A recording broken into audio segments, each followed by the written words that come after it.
Olá, bem-vindo a mais um AgroConecta, o podcast que é feito para falar do agro e falar de sustentabilidade no agro. E essa é uma ação do nosso mestrado em agronegócio sustentável, juntamente com os cursos de agronomia e de comunicação social da Universidade Anhanguera, Uniderp. E hoje nós estamos com mais uma pessoa ilustre aqui, e vocês já vão conhecer, que é o professor Cupertino, Cristiano Cupertino. Ele é nosso reitor. Bem-vindo, professor. Obrigado, Marcos. Satisfação participar do podcast aqui, falar um pouco sobre o tema sustentabilidade, sobre as ações da universidade, pesquisa, ensino e extensão, principalmente. Que ótimo. E o professor Cupertino, ele tem uma missão gigante, imagina. Ele é reitor. Se ele é reitor da universidade, nós vamos começar a explorar esse assunto. E aí, professor, como é que é ser aquele que rege a batuta de tantos cursos e formar pessoas competentes no mercado? Essa é uma excelente pergunta, né? Porque é um trabalho de maestro mesmo, né? De condução. E a gente estava brincando aqui, né? Tem pouco trabalho, às vezes, né? Não tem muita coisa. Mas é uma estrutura bastante pesada, que a gente diz, né? Uma universidade com mais de 12 mil alunos aí, a maior parte no presencial. Então, está entre as privadas de maior volume aqui e também de marca, no Mato Grosso do Sul, no Centro-Oeste, entre as privadas, né? Então, a gente procura conduzir com pessoas boas, a exemplo do próprio professor que atua conosco aí no Estrito Senso, com pró-reitores, com coordenadores de curso. Então, a gente costuma dizer que o fardo fica mais leve sendo bem acompanhado, mas é um trabalho de condução, né? A gente procurar fazer o melhor, pensar no aluno, né? Que é uma realização de sonho para muitos. Né? A pessoa vem, ela procura uma universidade, confia a nós, né, o futuro dela, escolhendo um curso superior para fazer. E quando ela entra aqui, a gente fica na expectativa de que esse curso que ela entra na graduação para fazer, ela engaje, depois faça pós-graduação, chegue até o mestrado, doutorado, faça uma especialização e vire até professor nosso, né, Marcos? É importante o senhor falar isso. A gente cria, né, professor? A responsabilidade do professor é criar novas pessoas de substituição, né? Exato. É a gente oferecer mão de obra profissional de qualidade, né, para o mercado de trabalho, mas também para produzir pesquisa, né, para poder pensar no futuro da educação, para poder pensar no desenvolvimento regional da sociedade. É um trabalho apaixonante. Eu tô nessa aí, vamos ter um tempinho só, né? Vou entregar a idade, mas assim, brincando, são mais de 20 anos na educação, na gestão desde 2007, então é um trabalho gostoso de muita responsabilidade, né? Mas que a gente tem muito orgulho. E eu, como prata da casa, tendo estudado aqui, feito graduação aqui na universidade, me orgulho de depois de algum tempo, né? Bota um tempo nisso, ter conseguido chegar até essa posição e ser dirigente da instituição. Para mim é bem bacana. A substituição que eu falei foi isso. Quando a gente é aluno, nós temos os professores que a gente se espelha, vai aprendendo. Uma hora esse professor aposenta. Sim. Quem que vai entrar no lugar? Alguém tem que subir, né? Isso foi trabalhado e retornou para casa, né? Exatamente. E a gente tenta substituir a contento, né? Porque o pessoal vai aposentando, são bons professores, e a gente fala, puxa, agora eu vou ter que fazer. Se dá continuidade a um legado, né? É bacana. A universidade, ela tem uma história bem bonita, né? Fez 50 anos em dezembro do ano passado e a gente segue o legado aí, né, de grandes educadores, né? O professor Pedro Chaves, a professora Terezinha, o Plínio Mendes, irmão deles, né? Que criaram essa universidade, criaram esse conceito em escola ainda, né? Na MASSE e tornou a marca que a Uniderp é do tamanho que ela é, com a relevância que ela tem, né? Então, é uma baita de uma responsabilidade. Exato. Você pensar que tem gente que você precisa formar para que ela ocupe esses espaços. Eu costumo dizer, assim, com muita tranquilidade, todo mundo tem um tempo de duração, de validade, até mesmo para a gente poder se desafiar, né? Eu, com certeza, teria o meu. Passado o meu tempo, eu quero que pessoas, né, com competência, com qualidade, possam vir no caminho, assim como eu segui o meu também. Com certeza. E olha, para você ter uma ideia, o professor é formado em comunicação social, jornalismo. E depois ele foi tendo uma trajetória. Aí no nosso mestrado de Meio Ambiente e Desenvolvimento Regional, ele estudou a degradação do rio Taquari. Então, ele formou em mestrado em jornalismo, aí ele foi trabalhar com a parte ambiental, e divulgação ambiental. Né, como que esse fenômeno, né, eu conhecia, eu tinha feito na época do mestrado algumas visitas, a gente fez aquelas aqueles estudos exploratórios, né? Aquelas viagens de campo. Eu conheci a situação do taquari. Que o taquari, o que que era? Ainda é, né? Eu confesso que eu acabei mudando para o tema atual, mas assim, enquanto eu acompanhei a questão do taquari, o taquari é a parte alta, né? Que devido à chuva, a perda de nutrientes na vegetação, começa a carrear sedimentos, né? O solo ele vem todo, rio, vem descendo para o rio e ele acaba o quê? Fazendo aquela degradação, fazendo com que o rio fique mais raso, né? Mais raso, exatamente. Então, assim, sedimento. Eu lembro na época que eu fiz o mestrado de um fazendeiro que tinha perdido uma propriedade de mais ou menos 10 mil hectares que ficou debaixo d'água. Porque o rio extravasou, né, e tomou conta. Ele vai rompendo, né, o chamado arrombados do taquari, né, que é a margem extravasando, né. É bem legal, assim, eu confesso que a gente conversando, assim, dá vontade, né, de voltar ao tema. Não, eu convivo também, a gente pode falar um outro dia, mas eu sempre estou passando no Pantanal por uma ação que a gente faz da Uniderp junto com o médico do Pantanal, e a gente passa no taquari. Todo ano ele está diferente. E agora a gente está achando que vai pegar umidade de novo, essas fazendas que estavam... ano a ano elas vão mudando, né? Sim, Nossa, é incrível. Tem que... E aí o professor, então ele é um gestor da universidade, ele formou em comunicação social e jornalismo. Terminando a administração, outro curso superior. Olha aí, porque, gente, isso é uma coisa que a gente fala em sala de aula. Ah, você vai formar em veterinária, obrigatoriamente você vai trabalhar só com veterinária? Não, a vida vai mudando e vai te levando nos caminhos. O que a gente tem que fazer? Aproveitar o banco da universidade para aprender. As oportunidades. E as oportunidades vêm, de repente, você não está sendo forjado para aquilo, mas o mundo te leva e você aprende muito mais. E não é perdido, né? Às vezes você encontra uma paixão, né? Descobre algo que até então você nunca imaginou e que você fala, pô, é isso, né? Eu vou te falar, né? Fazendo até... A gente tem tempo, né, Marcos? Tentamos sim. Não, mentira, tem. Senão a gente vai enjoar o pessoal. É legal relembrar isso, porque eu lembro que quando eu comecei a ministrar aula, eu achava que eu não ia dar conta. Eu me tornei professor primeiro, muito novo, com uns 23, 24, por aí, e eu falava, cara, será que eu vou servir para isso?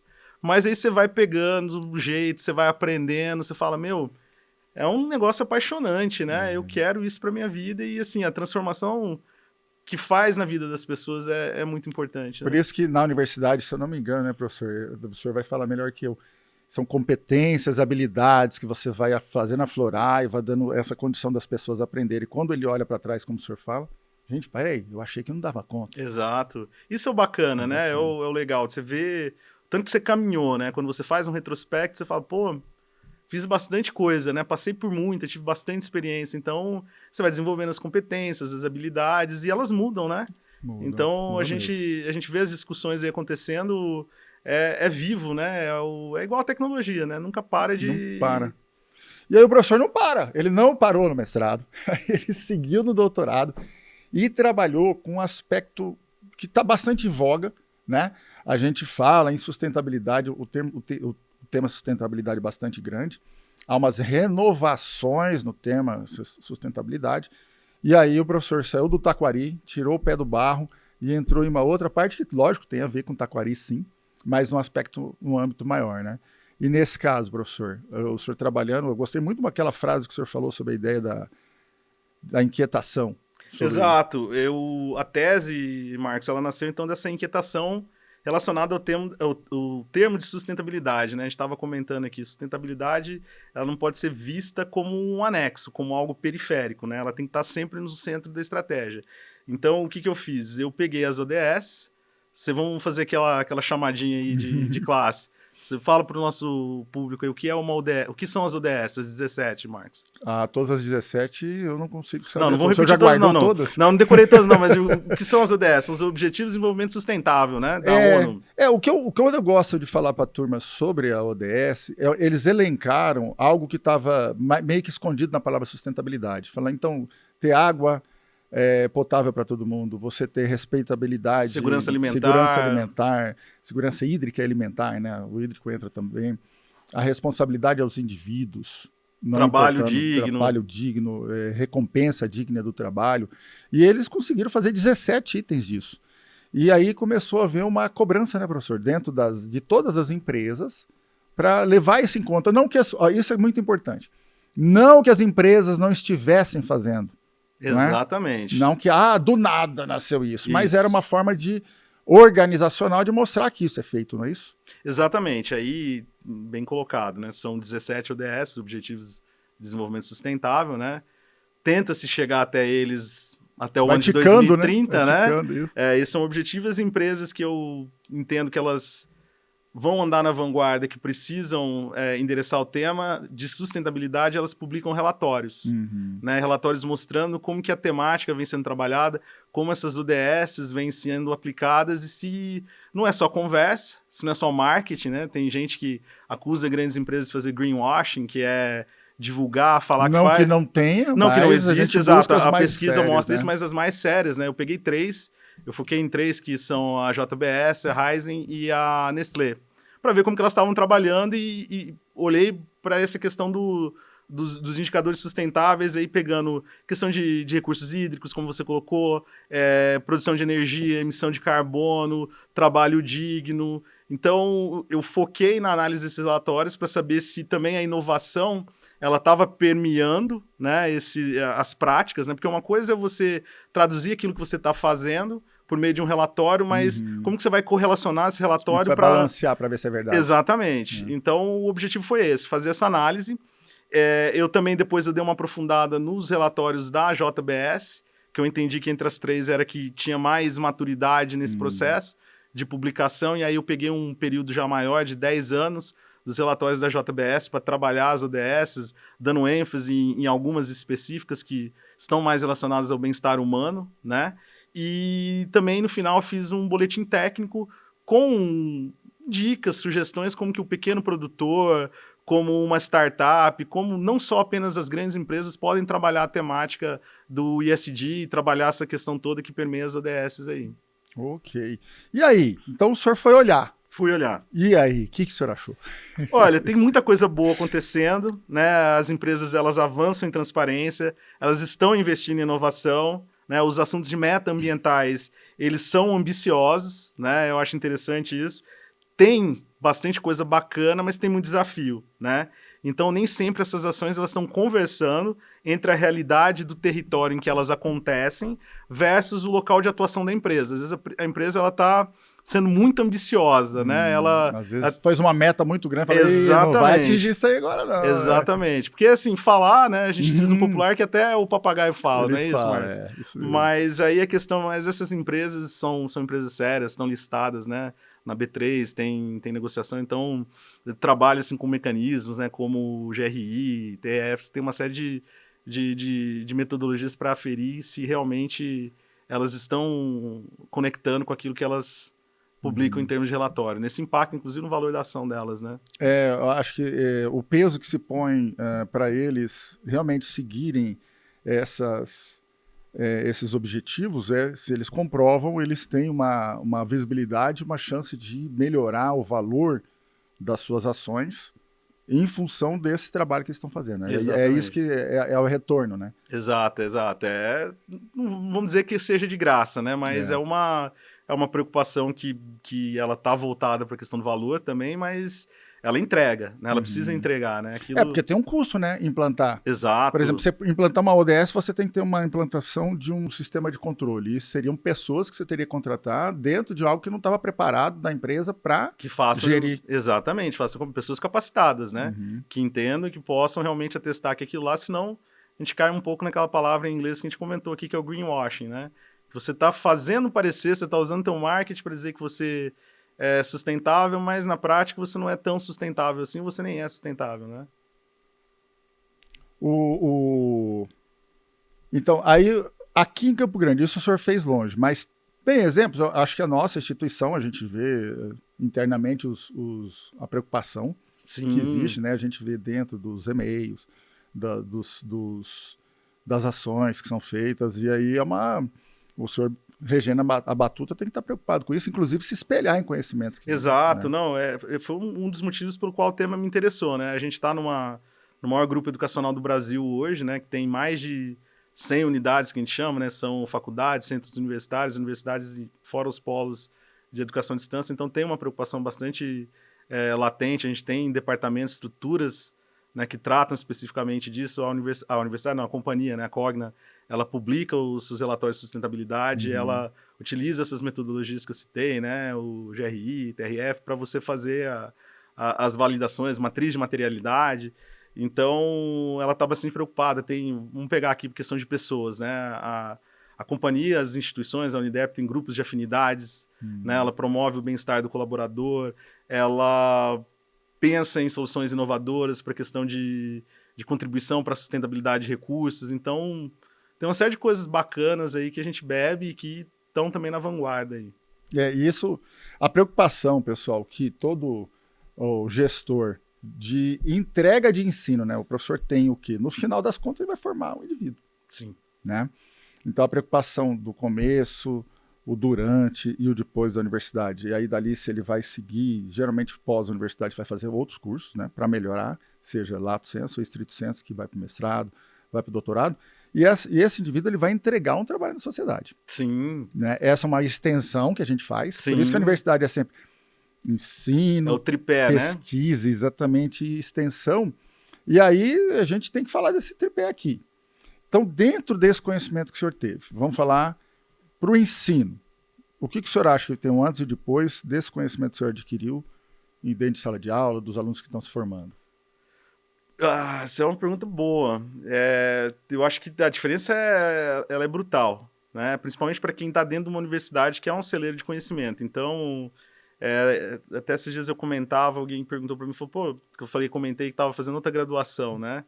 E nesse meio tempo terminei o doutorado, fiz outros lato sensu. Então, assim, a gente está nesse meio sem pensar em estudar, né? Você atua junto ao estrito sensu, aos programas de mestrado e doutorado agora de agro sustentável. É nítido você perceber como a pessoa evolui, como ela começa, né? Até, eu lembro, o mestrado eu fiz num diapasão de tempo muito grande entre o doutorado. Então, quando eu fiz o mestrado, eu tinha uns 23, mais ou menos, 24, terminei acho que com 25, 26. Tinha aquela coisa que eu ia ser doutor antes dos 30. Né? Quis a vida que não fosse assim, eu fui terminar o doutorado quase 20 anos depois. Mas é o que eu comentei na banca, na defesa, né? Quando eu fiz a defesa desse trabalho. O Cristiano que fez o mestrado, com o Cristiano que está hoje estava no doutorado, que tem a oportunidade de dirigir uma universidade desse tamanho, são anos-luz de diferença. A maturidade, né? A cabeça, a forma de você pensar, até como você vai contribuir, né? Então, quando a gente olha e quando a gente pensa nessas temáticas, né? Eu gosto desse tema relacionado ao ESG, ou ESG, que as pessoas falam, porque o que é o ESG? Environment, Social e Governance, né? Governança social e ambiental. Isso permeia a nossa vida. Né? Lógico que eu estou sendo um pouco raso aqui, perto do especialista, do doutor no assunto, vocês trabalham isso na prática, mas vamos pensar aqui em quantas pesquisas a gente consegue produzir aqui de relevância no mestrado, por exemplo. E agora com o doutorado começando sobre sustentabilidade. O que a gente não vai produzir em termos de qualidade, né? A gente estava olhando antes aqui da gravação as imagens em drone. Você imagina quando você começou? Não tinha isso, né? Como que você fazia? Tinha que subir na caixa d'água e tirar foto. Tirar foto, não é? E às vezes com a máquina de filme, a definição ruim, Exatamente. Né? Hoje a gente tá falando, você vê o negócio ser perfeito, a gente tá falando em definição 4K. Então acho que é a evolução, né? A palavra, né? Exatamente. E aí, pessoal, olha o exemplo legal. O professor está mostrando um conhecimento que ele adquiriu no doutorado, né? Que a gente chama o estrito sensu, porque ele é aprofundado, diferente do lato sensu, que é mais amplo. E aí, o conhecimento que tem para inserir esse conhecimento da sociedade. Então, ele está entregando. E essa entrega fica melhor para ele orientar os alunos de qualquer nível desses. E quando ele está lá conversando com outro nível, assim, com o pessoal da sociedade, ou num lugar longínquo, com uma pessoa que produz, esse conhecimento ele insere, traduzir, né? Traduz lá para essas pessoas. Então, a beleza da universidade, com esse nome ninguém sabe, a universidade é gigante, é grande, é poder contribuir nesses diversos níveis, preparando profissionais, preparando professores e doutores e entregando isso ali na frente. E, com certeza, uma coisa que é muito interessante, surgiu várias ideias para estudar em estudos futuros, seja o senhor fazendo ou passando para alguém de mestrado, doutorado fazer. Com certeza. E até foi uma discussão que a gente teve também na época da banca, a questão dos futuros estudos, né? O ideal é que você tenha um cuidado para que o estudo em si, com essa temática, ele não se repita, mas ele derive novos estudos, né? Que a gente possa possibilitar, ampliar o leque relacionado a essa temática. E tem bastante coisa. Tem de novo, né? A gente pensar aqui que agora a gente vai iniciar um doutorado, né, em agronegócio sustentável. A pista é igual aquelas highway americanas, né? Igual aquelas né? autobahns alemãs, né? É gigante, macia, né? Sem buraco, e você só vê o horizonte na frente. O senhor trabalhou vendo resultados de empresa de transformação de carne, leite e eucalipto, não é isso? Basicamente. Né? A Nestlé, né, que alimentos, né? Nestlé JBS, né? E a Raízen é de eucalipto, se eu não me engano, ou eu tô errando? A Raízen é aquela joint venture que virou da Shell com a Cosan, né? É energia, combustível, né? E aí, professor, só que o seu objetivo no trabalho foi traduzir isso para o agronegócio, porque é a nossa realidade. Exato, então é um estado agropecuário, né? Então, um estado que... O que é pujante aqui no Mato Grosso do Sul, né? Uma coisa é você falar, de repente, de sustentabilidade no agronegócio, né, em grandes centros, capital. Outra é onde a gente vive, né? O que move a locomotiva econômica do estado. Então, acho que contribui nesse sentido, né? De você dar evidência e mostrar como que isso está sendo feito, que tem coisa boa, tem coisa para você criticar, tem espaço para evoluir, e você pode replicar. É um desafio, né? É um desafio. Porque uma coisa é você trabalhar numa empresa, como a gente fala, JBS, né? Nestlé, que são muito grandes e gigantes, tem departamentos, né, específicos, e aí você trazer isso para o produtor. E aí entra assim, pequeno, médio, grande? Uma própria startup, que às vezes começa com uma pessoa, duas, né? E uma ideia boa na cabeça. E são replicáveis, tem muita coisa replicável, né? Que você consegue escalar, que você consegue trazer para a realidade do pequeno produtor. Não é uma coisa que vai ficar só restrita para aquelas grandes corporações que têm dinheiro, que tem muita gente. Não. São coisas, são ideias às vezes simples que, se colocadas em práticas, elas resolvem, né? Ou eu vejo, tenho amigos que trabalham com isso, eles chegam numa propriedade, ele não está preocupado em implantar. Primeiro fazer um diagnóstico para ver o que eles já fazem, né? Exato. Vamos mostrar isso aí. As boas práticas, né? Mas tem muita boa prática que é replicável. Né, o boletim foi legal porque, assim... Não, ia te perguntar, do boletim. Então, já joga aí, então, já fala do boletim. Produziu um boletim. O boletim, a ideia foi justamente essa, foi tentar traduzir o contexto da pesquisa e aquilo que você pode extrair de boas práticas que sejam replicáveis para o pequeno produtor, para aquela propriedade rural que não tem o tamanho, não tem a capacidade de uma grande empresa dessa, mas que pode reproduzir, né? Então é um boletim técnico, mas ele pode ser usado como uma cartilha, por exemplo. Ele tem bastante coisa de cartilha que são as boas práticas aplicáveis, né? De ESG a essas pequenas propriedades, startups principalmente. Ótimo, professor, que boa. Aí, professor, nós temos muito diz que me diz, que muito que se diz e pouco se sabe. Quando se sabe, não está colocando no lugar certo. Assim vai. Então, vamos pensar aí, a gente estava conversando, a gente ia tentando aqui antes, nos bastidores, falar, vamos quebrar o mito ou confirmar o mito, né, professor? E aí tem um mito, né? O relatório de sustentabilidade, ele é só um marketing, olha o nome, relatório, então, ou seja, você tem que conhecer o que é sustentabilidade, de onde vem esse relatório. Ele é um marketing bonito, só para inglês ver, a empresa vai lá, já está meio que respondido, mas vamos usar esse termo para explicar melhor ele. Então, relatório de sustentabilidade é só um marketing bonito para inglês ver?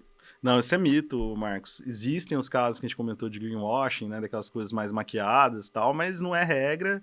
E a gente percebe que os relatórios, eles não só têm evoluído pela metodologia aplicada, mas também por auditorias realizadas, né, padrões internacionais. Então, hoje, quando a gente fala de empresa séria, elas usam isso como um instrumento para comunicar com a sociedade e mostrar o que elas estão fazendo de sustentável. E eu acho importante, esse termo, o greenwashing, ele é um termo que no meio corporativo, né, a gente, ou no meio de marketing, a gente acaba ouvindo bastante. Mas vamos falar um pouco para o nosso público, explicar. Ou seja, a gente tem do lado o real, relatório de sustentabilidade com prova, e o greenwashing. Fala um pouquinho do greenwashing para a gente finalizar. O greenwashing, ele, em tradução livre, seria o que é a lavagem verde, né? Você pegar, às vezes, a empresa... Maquia. Que ela impacta, às faz vezes... um relatório que, como se... não impactassem daquele tanto, ou você desvia o foco para esse impacto, né? Você tem, às vezes, atividades que elas têm impacto maior, e aí o que você precisa fazer? Você precisa compensar. não é? A sustentabilidade você vai encontrar meios de certa forma até de fazer mitigação, mitigar, né? de você fazer essa compensação. Então, às vezes a empresa, ela, pô, mas eu tô aqui degradando, eu tô consumindo recursos, eu vou fazer um negócio bonito aqui para dizer que eu tenho um programa que eu pago para as mães solo terem creche na minha empresa, né, para que Faz o meu... uma propaganda Faça bonita. uma propaganda aí que vem danada o washing, disso, né? Olha como eu sou bonito. Eu tô pensando, eu tenho grupos de afinidades, né? Aí você pensa em grupos de minorias, você pensa, mas aí você propagandeia, você faz aquele alarde todo, é legal, isso é bacana, mas o ponto principal, às vezes, da tua atividade, você tá... E não é verdade, né? Você faz a propaganda, é por fora a Bela Viola, por Exato. dentro Tom Bolorento. Bolorento, não é isso? Então, o greenwashing, pessoal, para entender o termo, é aquela empresa que diz que está preocupada, mas a propaganda só que vem. E a efetividade de ações não existem mesmo. Ou se tem, elas não são na mesma Intensidade que ele faz. O brilho é maior do que a pedra. Exatamente. Ouro de tolo, né? É ouro de touro. Muito bom, professor. É assim, a gente fala, o tempo passa muito rápido. O assunto a gente tem que estar direcionando, porque senão a gente fala um monte de coisa. Verdade. Mas eu acredito que o senhor conseguiu passar aqui as informações legais e eu quero agradecer muito a sua presença, de poder ter sido um pouco do espaço da sua agenda para estar aqui com a gente hoje no podcast AgroConecta. Muito obrigado. Imagina, uma satisfação, né? Estar aqui com você, com quem eventualmente acompanhar, né? O legal da tecnologia é isso também, é um bate-papo desse poder ser visto daqui a muito tempo. Exato. Por pessoas diferentes, locais diferentes, né? Momentos diferentes, às vezes uma transmissão a gente estava falando ao vivo. Então, a ideia do podcast é fantástica. Eu parabenizo você e aos programas, né? Ao programa específico de agro sustentável, que agora tem um doutorado. Opa! Né? Do qual já estamos com doutorando. Já. Exato, né? Que a gente se orgulha bastante. Então, é um privilégio, um prazer estar aqui, poder bater nem que seja meia hora de papo, também para não cansar quem vai assistir, né? Mas foi um papo gostoso, foi bom poder falar um pouco dessa parte que a gente estuda, né? Obrigado, professor. Obrigado, Marcos.